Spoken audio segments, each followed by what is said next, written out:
And Union Home Minister Amit Shah launched a scathing attack against the Congress in Lok Sabha, accusing the opposition of failing to stand with India in its fight against terrorism and of giving Pakistan a clean sheet. Shah was responded to by remarks of senior Congress leader and former Home Minister P. Chidambaram, who had claimed that attackers could have been homegrown.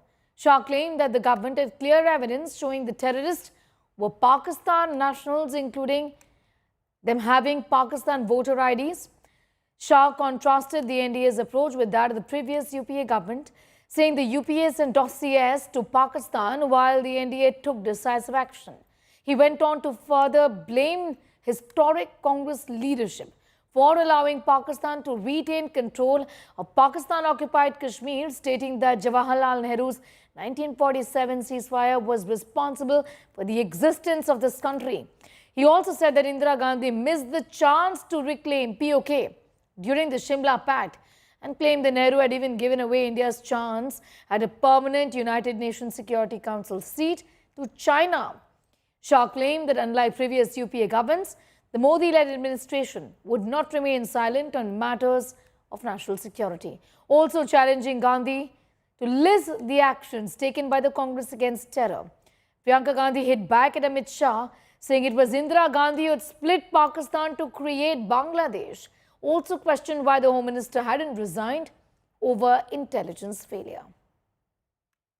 मान्यवर, कल पूछते थे कहां से आए, कहां गए, किसकी जिम्मेदारी है? भाई जिम्मेदारी हमारी ही है, हम सरकार में हैं, हमारी ही जिम्मेदारी है। मगर मैं पूछता हूं जब आप सरकार में थे तब क्या क्या हुआ था, इसकी जिम्मेदारी किसकी थी और क्यों निर्वहन नहीं किया, वो भी बाद में पूछूंगा, जरा धीरज से सुनना। मगर मान्यवर, मुझे एक बड़ा दुख हुआ। कल इस देश के पूर्व गृह मंत्री चिदंबरम जी ने सवाल उठाया कि क्या प्रूफ है कि ये आतंकवादी पाकिस्तान से आए, और मान्यवर कब उठाया? जब संसद में चर्चा होने वाली थी। क्या कहना चाहते हैं चिदंबरम साहब? किसको बचाना चाहते हैं?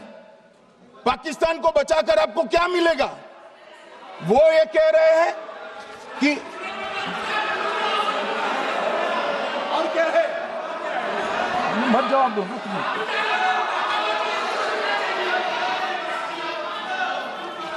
मान्यवर, हमारे पास, मैं आज चिदंबरम साहब को कहना चाहता हूं, मैं आज चिदंबरम साहब को आपके माध्यम से कहना चाहता हूं, हमारे पास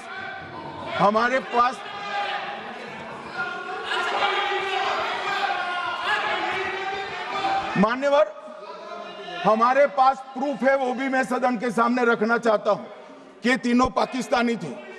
3 में से 2 के पाकिस्तान के वोटर नंबर भी आज हमारे पास उपलब्ध है।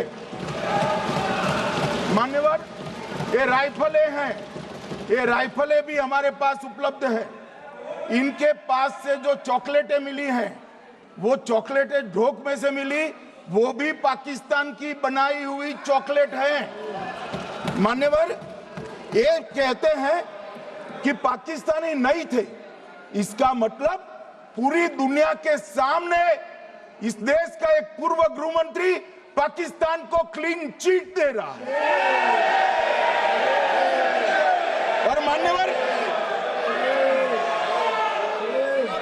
मान्यवर, वो पाकिस्तानी आतंकवादी नहीं थे, ऐसा बोलकर श्री चिदंबरम अगर पाकिस्तानी आतंकवादी नहीं थे तो पाकिस्तान पर हमला क्यों किया, वो भी सवाल खड़ा कर रहे हैं। मान्यवर, आज पूरी दुनिया ने हमारे संसद सदस्य गए थे, स्वीकारा था कि हमला पाकिस्तान ने किया है, और इस देश का गृह मंत्री जो कांग्रेस पार्टी से आता है, वो कहता है कि क्या सबूत है। अरे मुझसे मांगते, मैं दे देता, टीवी से मांगते हैं, पूरी दुनिया के सामने उजागर करते हैं, शख्स सुबह खड़ा करते हैं। पाकिस्तान को बचाने का इनका ये षड्यंत्र आज 130 करोड़ लोग जान रहे हैं, बच नहीं पाओगे आप लोग। बच नहीं पाओगे। मान्यवर, मैं अभी भी एक बात इस महान सदन में, सदन के माध्यम से देश की जनता को कहना चाहता हूं, जो मेरी मान्यता है। ये सारी आतंकवाद की जड़ पाकिस्तान है और पाकिस्तान कांग्रेस पार्टी की भूल है। पार्टीशन स्वीकार न करते पाकिस्तान कभी न होता। इन्होंने पार्टीशन को स्वीकार कर देश को तोड़ा है।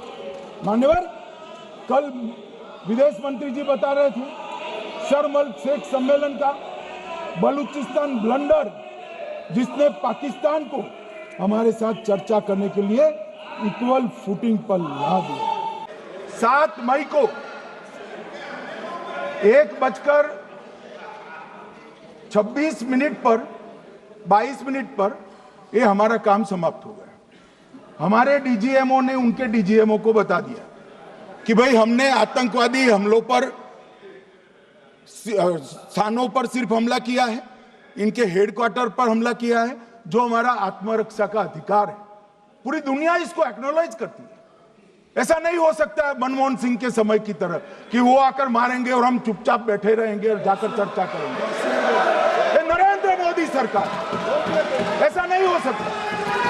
डोजियर भेजते रहेंगे। मान्यवर, उरी में हमला हुआ, हमने सर्जिकल स्ट्राइक किया। पहलगाम में हमला हुआ, एयर स्ट्राइक करा, और अरे पुलवामा में हुआ, एयर स्ट्राइक करा, और पहलगाम में हमला किया। 100 किलोमीटर अंदर जाकर 9 अड्डों और 100 से ज्यादा आतंकवादियों को समाप्त। आतंकवाद के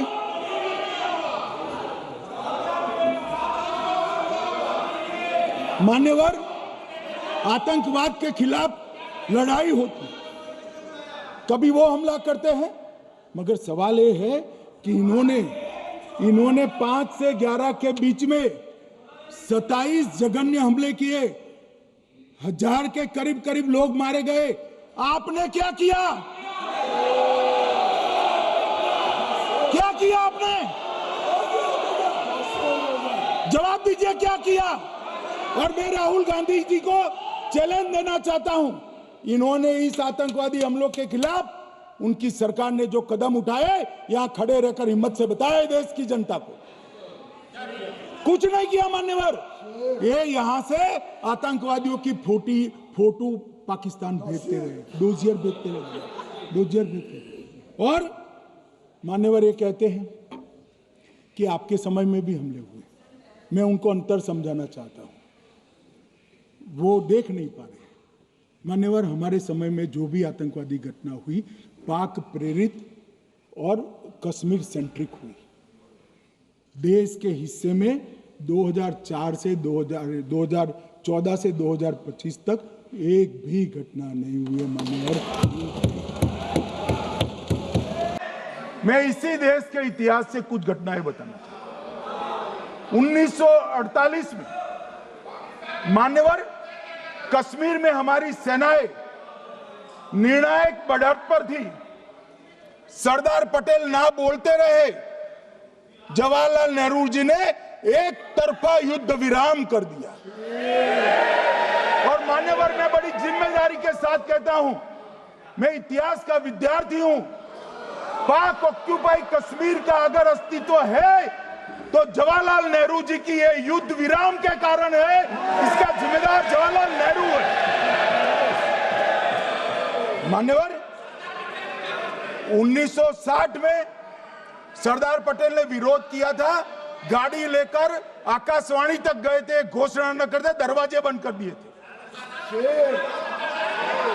मान्यवर, 1960 में सिंधु जल पर भौगोलिक व रणनीतिक रूप से हम बड़े मजबूत थे, और उन्होंने सिंधु समझौता क्या किया?